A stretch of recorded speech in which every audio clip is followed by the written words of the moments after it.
이거는 이제 바울이 바라보는 관점이에요. 바울은 예수를 이런 식으로 이해했던 거예요. 로마서의 배경과 바울의 이제 우리가 신약성경을 하면서 바울이 갖고 있던 세계관적인 관점에 대해서 우리가 여러 번 했었어요. 그렇죠? 바울의 자신의 인생 가운데, 그러니까 1세기에서 바울이 가장 중요시 여겼던 건 뭐냐면요. 이방인들과 유대인들을 하나로 뭉치고 더 나아가서 예수의 죽으심, 그러니까 하나님은 유대인들만의 하나님이 아니라 모든 인류, 모든 민족, 모든 나라에게까지 영향이 있고 우리는 평등할 뿐만 아니라 하나의 민족 안에 하나님께서 우리를 부르셨다라고 하는 이 유니버셜리즘이에요. 굉장히 중요한 바울의 관점이거든요. 우리가 볼 때는 너무나 당연한 거죠. 왜냐하면 지금 복음이 모든 세계에 퍼져 있고 모든 세계에 있고 교회가 세워졌으니 우리는 그것이 너무나 당연한 관점으로 받아들이고 있지만 1세기 때는 그것은 받아들일 수 없는 것이었단 말이에요. 워낙 유대인들이 외부로부터 많은 어려움과 고통을 당했으니까 개토화돼가지고 자신들만이 뭉쳐서 자기들만의 선민의식 갖는 퇴행적인 선민의식?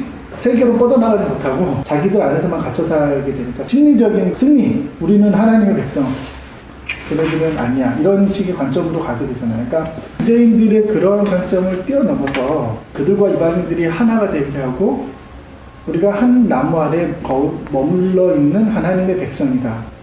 그리고 커다란 하나님의 나라라고 하는 나무 위에 참새도 있고 비둘기도 있고 수많은 종류의 새들이 와서 쉬는 것처럼 하나님의 나라가 그러하다는 관점이잖아. 그게 마태복음 10장의 관점이에요. 하나님의 나라. 바울은 그런 관점에서 사람들을 설득하고 싶었던 거야, 사실은. 근데 이거는 그 당시로서는 참 받아들이기가 되게 어렵고 사람들이 그 의식을 깨기가 힘들었다고. 이런 것 때문에 바울이 기존의 12제자들이랑도 사이가 굉장히 안 좋아. 그리고 이것을 받아들이기가 어려웠죠. 그냥 이방인들도 유대인들과 같이 되게 하고 나중에 그래서 바울도 지쳐요. 바울의 사역을 쭉 보다 보면 나중에는 그 설득하는 게 너무 힘들고 어려워서 그러면은 너희들은 유대인들을 하고 나는 이방인들만 하겠다. 이런 식으로 이제 선을 그어버려요. 처음에는 급진적인 개혁으로 갔지만 나중에는 중도적인 입장에서 그것도 좋고 이것도 좋고 이렇게 해서 좀 이렇게 합의를 보는 관점으로 좀 바뀌었어요. 그러니까 로마로 잡혀가기 이전에 예루살렘 성에서 사람들이 자기를 죽이려고 하니까 화목제도 드리잖아. 제사가 필요 없다고 말하던 그 바울이 야고보가 네가 제사도 필요 없고 할례도 필요 없고 그러고 돌아다니니까 유대인들이 널 죽이려고 그러니까 그런 오해 받지 말고 나랑 같이 화목제를 드리러 가자 이렇게 말하니까 화목제를 같이 가서 드려줘요. 자기 제자 야고보한테 할례도 시켜요. 그러니까 그런 식으로 좀 중도적인 입장으로 좀 바뀌기는 해요. 그렇지만 여전히 바울의 세계관 안에서는 이 거대한 하나님의 나라가 하나로 합쳐지는 것이었어요. 자, 이제 여기서 우리가 이런 배경하에서 생각을 하셔야 돼요. 이 로마서는 누구에게 보내졌냐면 그리스도인이 된 로마인들이 중심이 되지만 그 안에는 유대인들도 포함되어 있었단 말이에요. 그러니까 로마에 있던 교회들은 헬라인이 주된 사람들이었어요. 공동체의 주된 지배계급이었고 그 다음에 유대인들이면서도 로마 시민권을 갖고 있었던 사람들, 그 사람들도 포함되어 있었단 말이에요. 두 그룹의 사람들을 향해서 이 로마서를 쓰게 돼요. 이 로마서를 쓸 때 바울이 어떤 생각을 갖고 있었냐면은 하나로 통일된 하나님의 나라라고 하는 관점, 민족과 나라와 언어를 넘어선 그 하나님의 나라죠. 그러니까 우리가 지금 생각하는 완전한 이상주의적인 관점인 거예요. 이게 바울이 갖고 있었던 하나님에 대한 인식이었는데 이렇게 말을 하잖아요. 바울이 하나님의 영광을 위해 서로를 두 팔 벌려 받아들이십시오. 예수께서 그렇게 하셨다는 거예요. 그러니까 바울은 예수를 그런 식으로 인식했던 거예요. 그리고 그것을 사람들에게 알렸죠. 이렇게 돼 있어요. 이방인과 유대인 모두가 함께 즐거워하라고 말하고 모든 나라 사람들은 하나님을 찬양하라. 모든 피부색 모든 인종의 사람들은 마음껏 찬양하라. 구약을 인용하면서 그렇게 말을 해요. 그게 이제 바울의 관점이었다는 거죠. 그거를 가지고 이야기를 시작할 거예요. 이게 이제 본문에 대한 약간의 설명이었고 제가 이제 오늘 하려고 하는 건 뭐냐면요. 우리가 왜 사는가라고 하는 관점을 바울이 갖고 있던 관점에서 연장선상에서 계속 이어가서 오늘날 이 복잡한 사회에서 우리가 어떻게 살아야 되는지에 대한 얘기를 좀 하고 싶은 거예요. 저는 법륜의 증문즉서라는 게 있죠. 팟캐스트 종교분들 1등을 하는데 사람들 그런 걸 좋아하나 봐. 법륜이 뭐라고 말했냐면 인생에는 답이 없다 라고 말을 했어요. 인생은 자기가 선택하고 자기가 책임지는 것이 인생이다. 그래서 증문즉설이라는 거야. 스스로 답을 찾아가는 것이 증문즉설. 그러니까 답하고 그 답에 대한 인생의 문제 앞에서 답을 찾아가는 것이 인생이다. 인생은 특별한 의미가 있거나 그런 것이 있는 게 아니라 스스로 답을 찾는 것이 인생의 답이라는 거야. 답이 없다는 말이 왜 이게 헛소리냐면 질문이 있으면 답이 있잖아. 우리가 질문을 하고도 답을 잘 못 찾는 경우는 어떤 경우냐면 질문 자체에 문제가 있는 거야. 그러니까 질문이 잘못됐기 때문에 답을 얻기가 어려운 거죠. 그러니까 제가 오늘 페이스북에서 이런 얘기를 봤는데 우울증에 걸려있고 삶을 사는 게 너무 고통스러운 사람들, 삶의 무게가 너무 힘든 거예요. 그 사람이 자살을 하게 되는 거잖아요. 죽게 되는 건데 그런 사람한테 삶의 목표가 뭐냐고 묻는 거는 그 너무 폭력적인 거예요. 왜냐면 그 사람은 지금 살아가는 것 자체가 너무 힘든 거예요.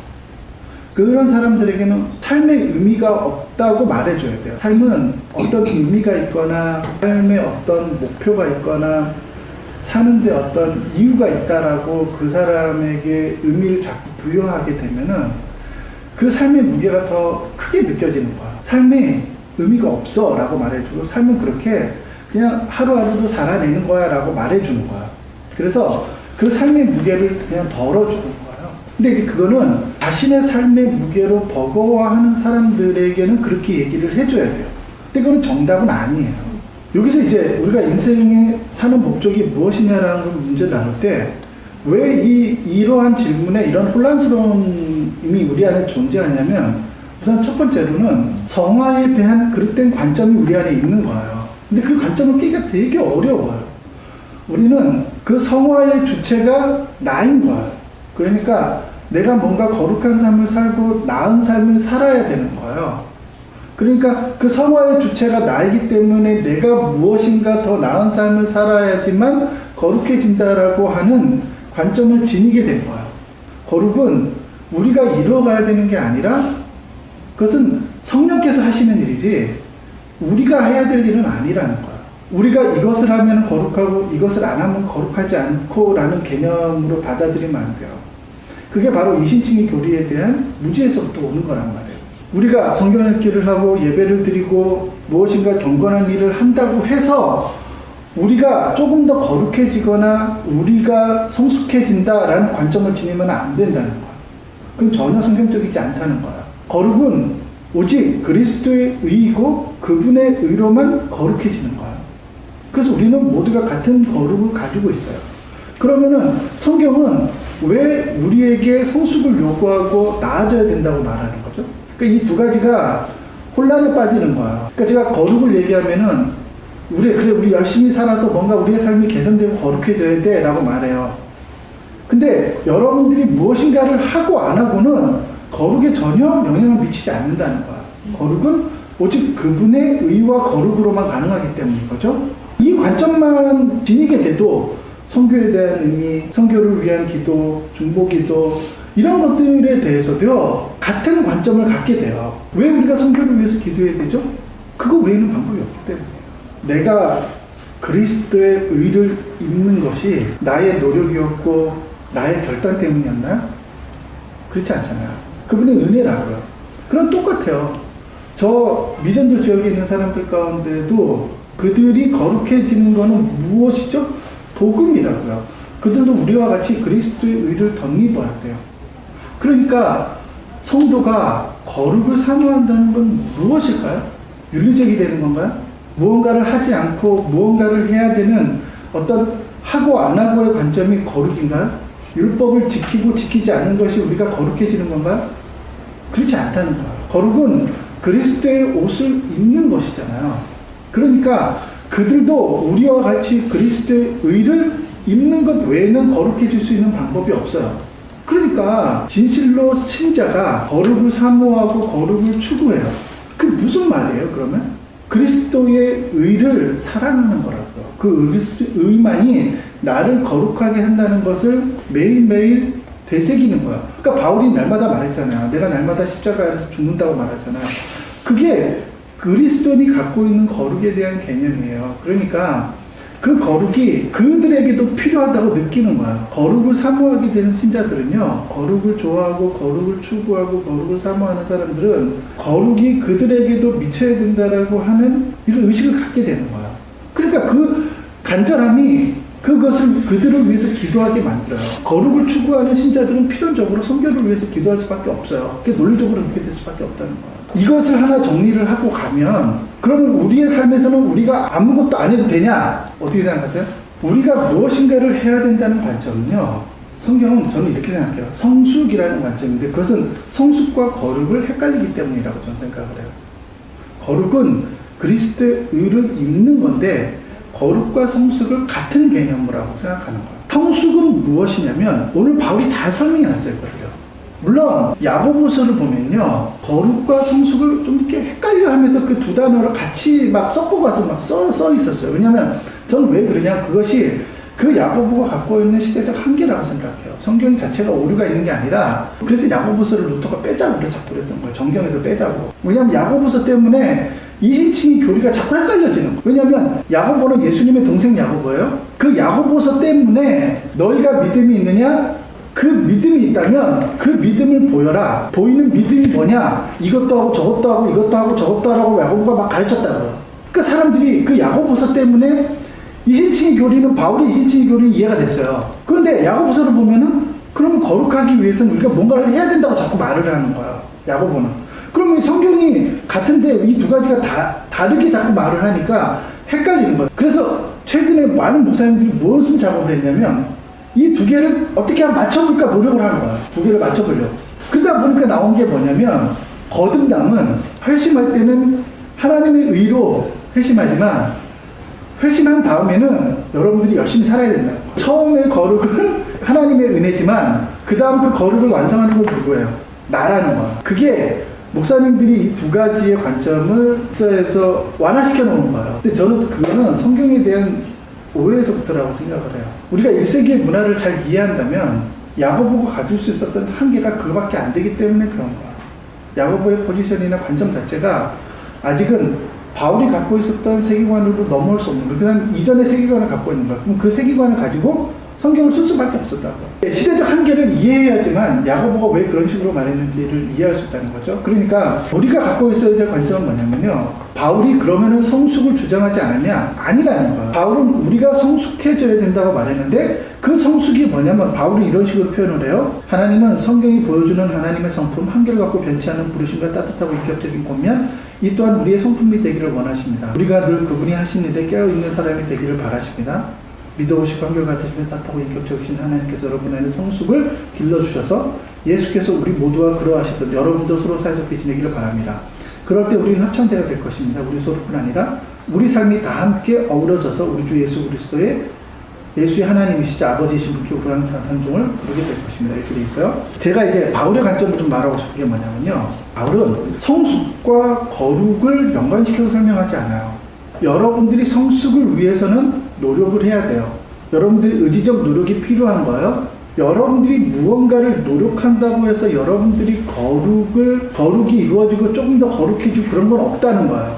그러니까 여러분들의 삶의 노력은 여러분들의 거룩에 아무런 영향을 미치지 않아요. 그렇지만 여러분들의 삶의 성숙에 영향을 미쳐요. 그럼 그 성숙이라는 게 무엇일까요? 그러니까 바울이 바라봤던 성숙, 그러니까 우리가 성화되어져 가진 관점에서의 성숙이라는 게, 이게 바로 우리가 인생을 왜 사는가라고 하는 질문에 답을 줄 수 있는 키예요. 그러니까 바울은 이런 생각을 가졌던 거예요. 왜 사는가 물으면 물론 웨스트민스터 신앙고백서에는 답이 나와 있어요. 하나님을 영화롭게 하고 그분을 즐거워하는 거예요. 그리고 그것을 우리는 예배라는 것을 통해서 이루어지죠. 하나님을 예배하기 위해서 살아요. 그 예배가 무엇냐는 거야. 우리가 가져야 될 질문을 거기에 던져야 돼요. 하나님을 예배한다는 게 뭐예요? 안다라는 뜻이에요. 하나님을 아는 거예요. 그게 예배라고요. 하나님 그 자신을 이해하고 하나님을 아는 지식에 있어서의 성숙, 그리고 그 하나님을 아는 것, 그리고 그 하나님을 아는 것이 내 삶에서도 동일하게 적용이 되는 거예요. 예수의 삶의 방식과 나의 삶의 방식이 같아지는 거예요. 비슷해지는 거라고요. 그런 관점에 있어서의 성숙을 말하는 거예요. 하나님의 영광을 위해 서로를 돌파벌려 받아들이십시오. 그것이 예수가 그렇게 하셨기 때문입니다. 바울이 이렇게 말을 해요. 바울의 의식 안에서는 하나님을 아는 지식, 하나님 자신을 아는 것이 왜 그토록 중요하냐? 하나님을 어떤 식으로 이해할 거냐는 거예요, 우리가. 하나님은 의사결정이 합의체로 보는 거예요. 하나님을 그렇게 이해해야 된다고요. 그래서 우리가 하나님의 형상으로 지음받았다는 것은 무엇이냐면 하나님이 그러한 방식으로 의사결정을 하는 그 방식이 인간의 내면 안에 그런 식으로 작용된다는 거예요. 그게 하나님의 형상으로 지음받은 거예요. 같은 방향성에서 끊임없이 의사결정을 하는 그 주체로서의 나인 거야. 나는 그런 존재인 거야. 근데 그런 의사결정의 주체가 되기 위해서는 타자성을 인식해야 된다고 그랬잖아요. 독립해야 돼요. 그러니까 우리는 모든 게 이렇게 연결되어 있잖아요. 서로가 서로를 맞물리고 있고, 왜 우리가 의사결정을 못하냐면 가족에게 속해 있기 때문이에요. 부부에게 속박되어 있기 때문이고, 자식에게 속박되어 있기 때문에, 아니면 그 공동체에게 속박되어 있거나. 왜 명성교회 교인들은 스스로 의사결정을 못할까요? 그 거대한 교회라고 하는 조직, 그런 부족주의에 그냥 사로잡혀 있는, 그러니까 거기에는 자기라는 건 없어요. 교회의 이익을 위해서 결정을 해야 되는 거야. 내 자신이 되기 위해서는 먼저가 완전한 타자성을 인식하는 거야. 그러니까 이 사람과 나를 분리해야 되는 거야. 그 완전한 분리가 이루어져야 되는 거야. 그게 이루어져야지만 부모조차도 하나의 욕망을 추구하는 사람이라는 걸 인식해. 엄마는 나를 위해 존재하는 존재가 아니거든요. 엄마도 엄마의 인생이 있는 거고 아빠도 아빠의 인생이 있는 거야. 그런 존재로 인식하는 거야, 자기가. 그러면서 하나씩 사람들을 끊어내는 거야. 그러면서 자기가 완전한 타자성을 인식하게 되면 자기가 스스로 하나의 독립된 개체로서 인식되는 거야, 자기 안에. 그렇게 살면은 인생을 살 수 있냐? 아니, 그런 게 아니에요. 그게 시작인데 거기서부터 이제 시작이 되는 거예요.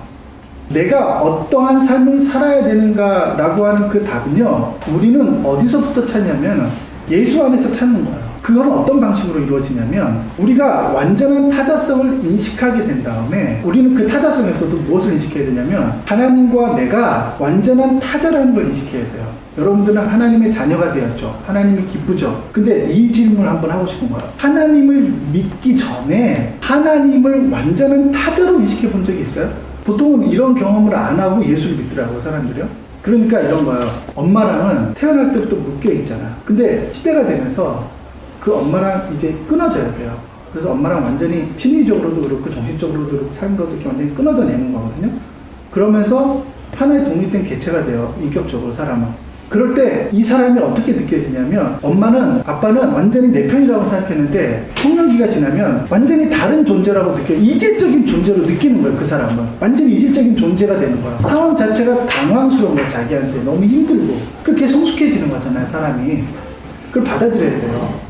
그래서 내 마음을 아빠도 이해해 줄 수 없고 엄마도 이해해 줄 수 없다라고 하는 것을 그걸 받아들여야 된다고. 근데 그런 비슷한 감정을 어디서 느껴야 되냐면 신에게도 비슷하게 느껴야 된다는 거야. 근데 우리는 너무 하나님을 모태신앙이다 보니까 모태신앙인 사람들은 하나님을 타자성으로 한 번도 인식해 본 적이 없는 거야. 그러니까 회심하기가 힘든 거야. 왜 그런 줄 아세요? 하나님은 완전한 거룩이시고 인간과 완전한 이질적 존재라고요. 존재 자체가 이질적인데 어떻게 여러분은 그 이질적인 존재를 하나라고 느끼냐고요, 먼저. 그게 문제 있다는 거예요. 우리가 하나님으로부터 완전히 거절당했잖아요. 하나님은 완전한 거룩이시고 우리는 우리 안에 죄 때문에 하나님 앞에 그 죄 때문에 우리는 거절당하는 존재라고요. 그러니까 내가 예수를 믿을 때요, 자기가 죄인됨을 느낀다는 말은 무슨 뜻이냐면 하나님으로부터 완전히 버림받고 하나님과 완전히 다른 존재라는 걸 스스로가 인식하는 거예요. 근데 우리는 그러한 하나님의 타자성을 인식하기 전에 뭘 먼저 배우냐면 하나님 너를 사랑하셔. 넌 하나님의 자녀야. 이렇게 말을 해주는 거예요. 이건 문제가 있는 거예요. 이건 복음이 아닌 거예요. 우리가 먼저 하나님을 느낄 때 뭘 느껴야 되냐면 하나님이 인간과 같지 않은 존재라고 하는 절망감, 그런 거 느껴본 적 없어요? 저도 이제 그런 비슷한 경험을 했는데 26살 때인 것 같아요. 수련회를 가서 골방에서 기도를 하는데 기도하는 가운데 어떤 생각이 들었냐면 내가 죄인이고 내 죄인됨 때문에 하나님이 완전하게 나를 혐오하신다는 그런 생각이 이 안에 막 드는 거야. 그러니까 버림받은 존재가 된 거야. 마치 비슷한 감정을 언제 느꼈냐면요. 초등학교 때 저희 어머니가 야채 장사를 하셨어요. 탄광촌에 사시는 사람들 그 마을에서 야채 장사를 하셨는데 야채를 띄어다가 시장에서 띄어다 파셨거든요. 근데 어느 쉬는 날이었는데 야채를 띄러 가시는데 어머니랑 같이 가고 싶은 거야. 조르고 같이 가겠다고 제가 초등학교 2학년 때인 것 같아요. 같이 가겠다고 그러는 거야. 어머니가 말을 안 들으니까 저를 택시에 태우고, 그때 택시비 500원이었어요. 아직도 기억나. 태우고 저를 산 꼭대기에 있었거든요, 집이. 근데 이제 읍내까지 가려면 산 꼭대기에서 쭉 내려와서 읍내까지 가야 돼요. 저를 태우고 같이 가실 것처럼 저를 태우고 가시더니 산을 쭉 내려오더니 거기서 딱 내리셔서 저를 그냥 넌 내려 여기서 그리고 빨리 집에 올라가. 그리고 어머니 가셨어요. 근데 그때 제 초등학교 2학년 때 뭘 느꼈냐면 그 배신감 있잖아요. 버림받은 느낌. 지금 웃지만 그때 되게 심각했었어요. 저는. 그래서 어떤 느낌을 가졌었냐면 혼자 막 울면서 울고 어머니 기억나시지 모르겠어요. 울고 막 그러면서 욕을 하면서 엄마를, 제 별명이 욕쟁이였어요. 욕을 얼마나 잘했는지 그래서 제가 예수 믿고 나서 욕을 안 하더래요. 저도 그게 신기해요. 욕을 그렇게 잘했었는데 제가 예수 믿고 나서 욕을 안 하더라고요. 어머니가 깜짝 놀랐어요. 근데 욕을 막 하면서 그 길을 다시 올라갔어요. 그래서 그 산꼭대기에서 언덕에서 이 막 세상을 바라보면서 그 비참한 내 버림받은 나, 엄마를 원망하고 욕을 하고 막 사람들 뭐 죽고 그런 생각이 들더라고. 어린 2학년짜리 난데 죽고 싶은 마음이 드는 거야. 근데 보세요. 하나님에게 내가 죄인이기 때문에 그런 식으로 완전히 버림받은 존재가 되는 거예요. 그게 타자성이에요. 우리가 사람과의 관계를 할 때요, 먼저는 뭘 느껴야 되냐면요, 우리가 한 반에 친구들을 모아놓잖아요. 그럼 뭘 먼저 교사는 가르쳐야 되냐면, 너희는 친구가 아니라는 걸 먼저 가르쳐야 돼요. 친구가 아니기 때문에 사회가 필요한 거고, 예절이 필요한 거고, 매너가 필요한 거고, 말하는 기술이 필요한 거야. 우리가 완전한 타자인 거야. 그러니까 타자이기 때문에, 그런데 친구가 돼야 되는 거야. 친구가 되는 과정을 가르치는 거라고. 학교는 그런 역할을 해주는 거야. 그러니까 우리가 친구가 되려면요, 친구 관계이기 때문에 더 얘를 지켜야 되는데, 왜냐면 얘는 그 말 안에 뭐가 있냐면요, 너와 내가 타자라는 거야. 완전한 다른 존재이기 때문에 네가 내 속에 있는 게 아니라고. 그렇기 때문에 얘를 지켜가지고 서로의 관계를 끌어당기는 역할을 하는 거야. 서로 친하게 되기 위해서. 그게 이제 예와 매너가 필요한 거거든요. 우리가 하나님 앞에서 그런 타자성을 인식을 못하니까 하나님에게 그런 존재라는 인식이 없고 버림받은 존재고 완전히 다른 존재라고 하는 것을 인식하지 못한 상태에서 구원 안으로 들어가는 거야. 이런 사람들이 신앙 안으로 들어오면 뭐냐면요, 이 사람들은 그냥 응석바지 애가 되는 거야. 신앙을 진지하게 바라보지 않아요. 이 관계라는 거를 진지하게 생각하지 않고 마치 내가 엄마에게 응석을 부리고 아빠에게 응석을 부리는 것처럼 하나님께 그렇게 해도 된다라고 생각하는 거야. 그리고 그것이 마치 좋은 신앙인 것처럼 가르치는 심지어 그런 교사들도 있어요. 얼마나 바보 같아요? 아니 보세요. 내가 물론 엄마랑 친해야죠. 친하긴 하지만 사춘기 때 타자성을 인식하고 나서 다시 부모님과 관계를 맺게 되면 어떻게 돼요? 부모 관계에 대해서 예를 지키고 그런 게 있어야 되잖아요. 내가 초등학교 때 하듯이 엄마한테 그렇게 하면 돼요, 안 돼요? 안 된다고. 근데 우리는 신앙 안에서 그렇게 해도 된다라고 하는 인식이 있는 거야. 그러니까 그 사람에게 신앙이라고 하는 것은 굉장히 얄팍하고, 어린아이가 무조건 내가 때를 쓰면 엄마는 내 말을 들어줘.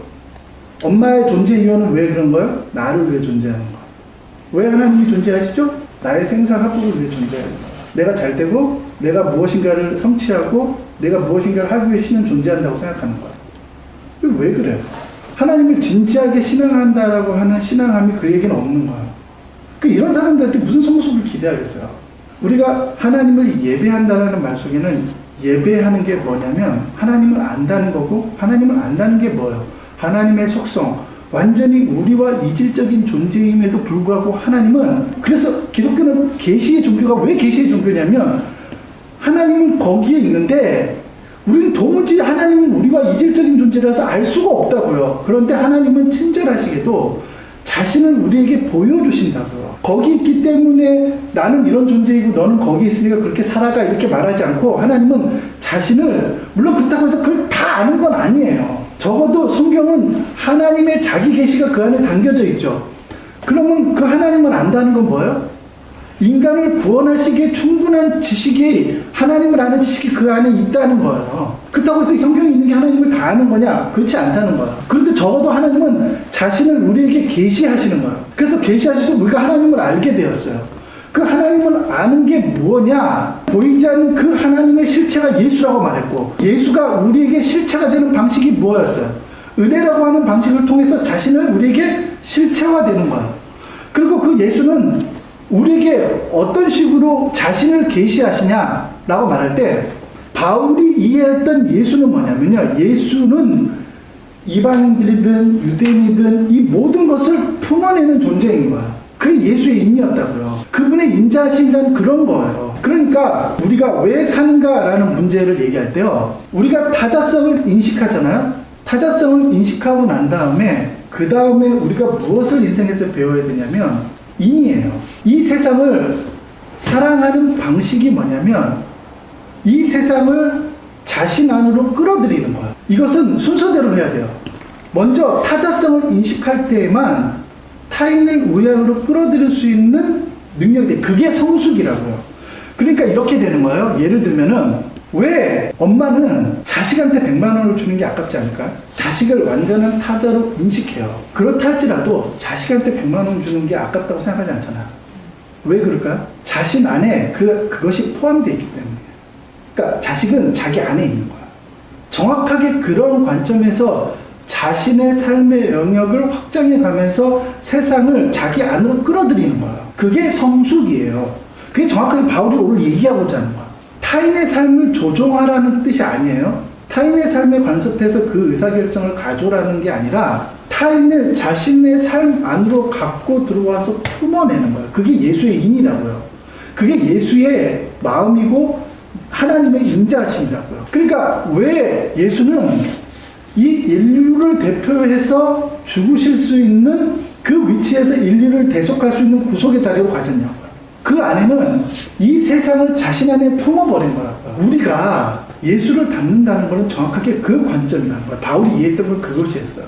그래서 바울은 즉시로 그 제자들은 이해할 수 없었던 이상한 메시지를 전하기 시작했어요. 그게 뭐냐면 이방인들과 유대인들도 하나라는 거예요. 바울이 이해했던 예수는 뭐냐면 그 성품에 주목했을 때 바울이 이해했던 건 뭐냐면 이 세상을 자신 안으로 끌어들이는 거라고요. 그게 그의 성숙이었다고요. 그럼 우리도 예수의 성숙을 가지고 오는 게 그게 뭐냐? 타자성을 인식한 다음에 하는 작업이 뭐냐면 이 세상을 하나씩 자기의 삶 안으로 끌어들이는 거예요. 그게 삶의 완전성이라고요. 우리가 완전하다는 건 뭐냐면요, 그런 식으로 작용하는 거예요. 오프닝 때 이런 메시지가 있었잖아요. 인생을 살아갈 때 우리 인생의 시작은 철학의 인으로 시작해서 과학의 의로 살아가고 미학의 예로 완성한다.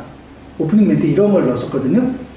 이 말이 그거예요. 삶의 동기부여, 삶을 살아가는 우리의 삶을 이끄는 삶의 방향, 우리를 이끄는 삶의 운동력을 제공해 주는 건 뭐냐면요, 이 사회 안에서 하나씩 사회의 문제들을 자기 안에 끌어들이는 거야.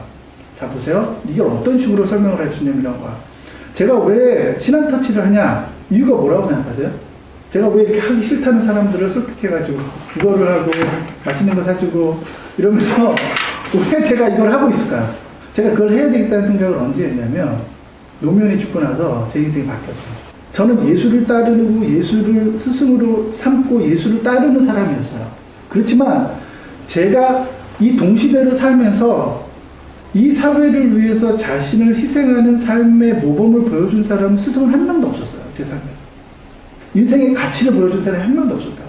내가 만날 수 있고 그 음성을 실제로 볼 수 있고 내 얼굴을 볼 수 있었던 사람은 노무현이라는 사람 그 한 사람밖에 없었다고. 그 사람이 자신의 삶으로 자기의 메시지를 나에게 던진 거야. 그러고 나서 제 인생이 바뀌었어요. 저는 그 전까지만 해도요, 저는 그냥 선교사였다고.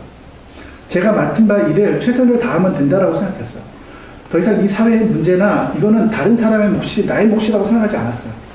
좁은 의식을 갖고 살아갔다고요. 이런 생각은 했어요. 저 밖에서 고통당하고 밥을 굶고 있는 사람이 보면은 그것이 곧 나의 문제라고 생각했어요. 왜? 저는 그렇게 예수의 가르침을 배웠기 때문에. 그러니까 그 사람을 품을 수는 있어요. 근데 저의 좁은 의식을 깼던 사람이 누구냐면 노무현이라는 사람이에요. 그 사람을 보면서 제가 어떤 생각을 했냐면 이 나라와 이 사회가 살아가는, 이 사회가 되어가는 과정에서 이 사회가 망가지고 이 사회가 고통당하고 쌍용차와 용사한 사람들이 그렇게 죽어가는 거는 나랑 별개의 문제라고 생각합니다. 근데 예수가 말하는 성숙과 삶의 방식은 뭐냐면요, 그러한 삶까지도 우리의 삶 안으로 끌어들이는 거야. 그러니까 우리는 처음에는 작은 영역에서부터 시작해요. 내가 할 수 있는 영역은요, 내가 자식들을 돌보고 공동체의 일원으로 생각하고 내가 지키고 있는 이런 친구들이나 이런 사람들의 영역밖에 내가 할 수 없는 거야. 그 사람의 문제도 곧 나의 문제인 거야. 그게 우리가 생각하는 성숙이라고요. 우리가 말하는 성숙이라는 건 다른 게 아니에요. 여러분들의 친구의 문제가 나의 문제가 되는 거야. 그러니까 그 사람의 삶을 내 안으로 끌어들이는 거라고요. 그리고 그 끌어들이는 것에 대해서 내가 무엇인가 책임을 지려고 그리고 함께 하려고 하는 관점을 지니는 거야. 그러면서 자기의 자아를 이렇게 키워가는 거야. 조금씩. 한꺼번에 이루어지는 게 아니라 조금씩 키워가는 거야. 그러니까 저기 네팔에서 고통당하는 문제도 사람이 성숙해지잖아요. 자아가 커져가면은 그 문제도 나의 문제인 것처럼 아파하게 되는 거야. 이게 뭔가 생각하게 되면 무엇인가를 하려고 그러는 거야, 그 사람은. 우리가 모든 것을 다 할 수는 없죠. 메시아 컴플렉스는 아니잖아. 우리는 다 할 수는 없어. 그렇지만 그것이 마치 나의 문제인 것처럼 인식하는 거야. 그게 정확하게, 그러니까 예수가 가지고 있었던 이 세상을 향한 구속을 향한 마음이었다고요. 그게 예수의 성숙이고 그것을 바울은 우리가 가져야 될 성숙의 관점으로 제시하는 거야. 그래서 바울은 유대인들과 이방인들과 이 모든 민족이 하나가 되어야 되고 우리가 이 문제가 나 안으로 끌어들여야 될 문제라고 생각했다. 유대인들은 어떻게 생각했어요? 나는 하나님의 자녀, 쟤네들은 지옥의 땔감이다. 저 사람의 문제는 나와 관계가 없는 거라고요. 예수의 가르침은 그렇지 않다는 거야. 그거를 자신의 삶 안으로 끌어들여서 그렇게 살아가야 되는, 그게 우리가 가고자 하는 성숙이고 그것이 예수의 삶의 완전성이고 우리의 삶의 완전성과 두 가가 같은 방향으로 가는 거라고요. 그러니까 우리의 삶의 완성은 어디에 있느냐? 무엇인가를 성취해야 되는 게 아니라 이 세상을 자신 안으로 끌어들이는 거예요. 그래서 내 자아를 키워가는 거라고요. 그게 삶의 완전성이에요. 그럼 내가 왜 사는 줄 아세요? 내가 왜 살까요? 완전성을 추구하는 거예요. 우리의 삶에 완전하다는 거는요, 아름답다는 건 뭐냐면, 우리의 삶이 아름답고 미학적으로 아름다운 건 뭐냐면요, 예수와 같이 단번에 이 세상을 전체를 자신 안으로 끌어들였죠. 어떤 사람, 그런 사람도 있어요. 샌프란시스코나 이런 사람들은 어렸을 때 그냥 단번에 한 번에 이 세상의 문제가 나의 문제인 거야.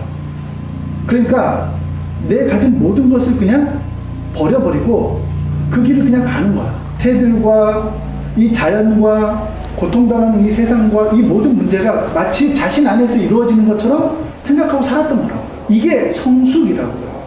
11점 많이 내는 게 성숙이 아니라. 그러니까 우리가 바라봐야 될 인생의 성숙의 관점은 이런 거야. 예수가 가고자 했던 그 방향. 예수가 완전한 건 왜 그런 거야? 구속이라는 것으로 자신의 삶을 완성했기 때문이라는 거야. 그럼 우리의 삶의 완전성은 어디에 있는 거죠? 예수의 길을 따라가는 거야. 예수의 길을 따라간다는 건요, 이 사회의 문제, 자신의 자아를 조금씩 키워가는 거야. 키워간다는 건 뭐예요? 이 사회의 문제, 제 친구의 문제, 공동체의 문제, 이 국가의 문제, 이 세계의 문제가 결국 점점 자기의 자아를 켜서 그것을 자기 안으로 갖고 와서 자기가 그것에 대해 독립적인 주체가 돼서 판단하고 그것을 자신 안으로 끌어들여서 함께 아파하는 거라고요. 그리고 함께 문제를 해결하고자 하는 무엇인가를 시도해 가는 거야. 그게 우리의 삶의 완전성이고 그 방향을 향해서 가야 되는 거야.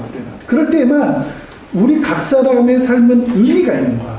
그 안에서 의미를 찾는 거야. 그리고 그것을 하는 과정에서는 무엇이 필요하냐면 과학에 의하여가 필요하다고 제가 말하고 싶은 거야. 자연과학의 도움을 받아야 돼요. 이 사회의 문제를 해결하는 거는 윤리와 도덕이 아니에요.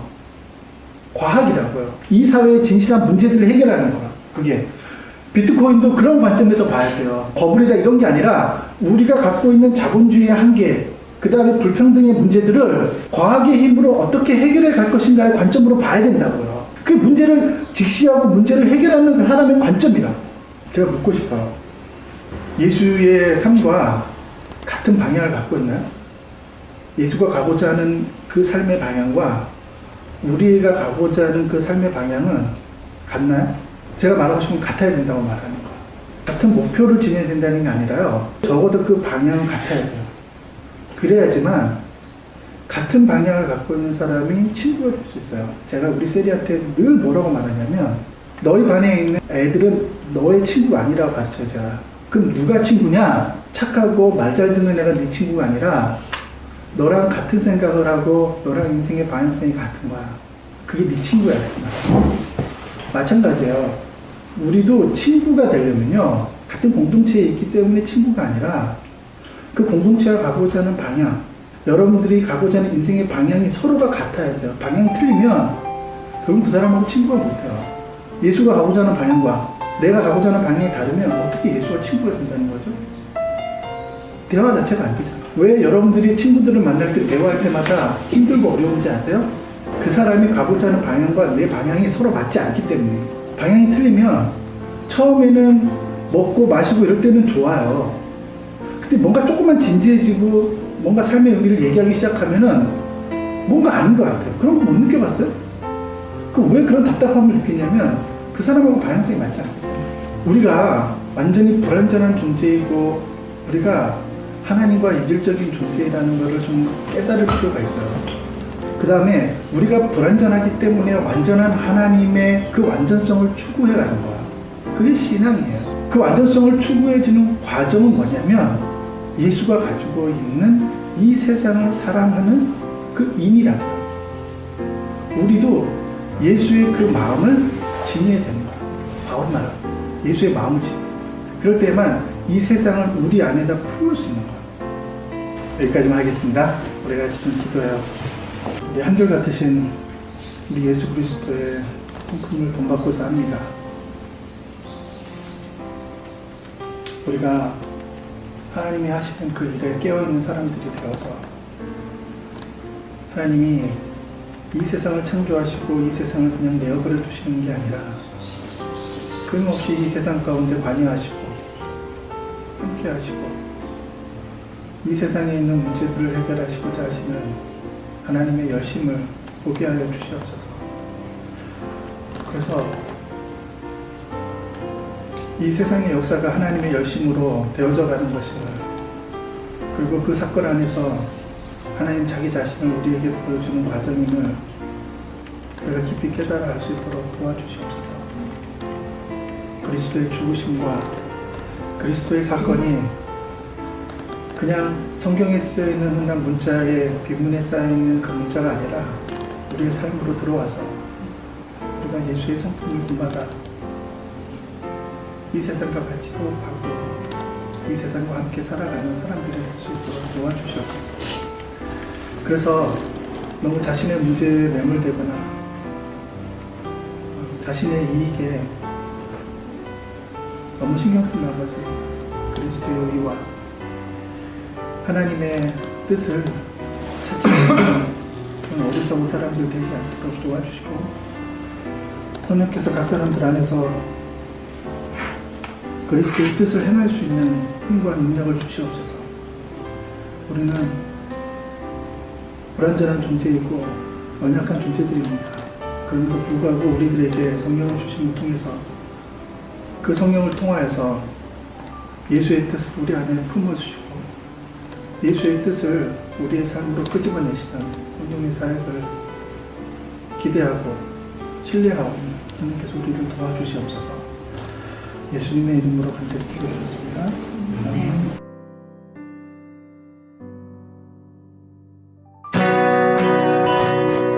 안녕하세요. 인도 써니 선교사입니다. 누구나 모두에게 참 힘겨웠던 2020년도도 이젠 저물어가고 또 어김없이 성탄절도 찾아오고 있습니다. 올해 인도 홀리스타 사역에서는 좀 더 특별하고 의미 있는 성탄 선물을 준비해 보려고 합니다. 500명의 가난한 킹스키즈 아이들과 아시아 아이들에게 추운 겨울을 잘 보낼 수 있도록 따뜻한 담요와 맛있는 과자 박스를 선물해 보려고 합니다. 학교도 갈 수 없고 예배와 모임조차도 끊겨서 참 지루하고 힘든 시간을 보내고 있을 우리 인도 아이들에게 격려와 사랑을 보태주시면 어떨까요? 하나이당 선물 후원은 5,000원이고요. 후원 계좌는 국민은행 373-210080-9942선입니다. 여러분들의 따뜻한 사랑과 격려 기다리고 있을게요. 의미 있고 행복한 일로 2020년도를 마무리해 보시는 건 어떨까요? 이상 인도의 홀리스타 사역이었습니다.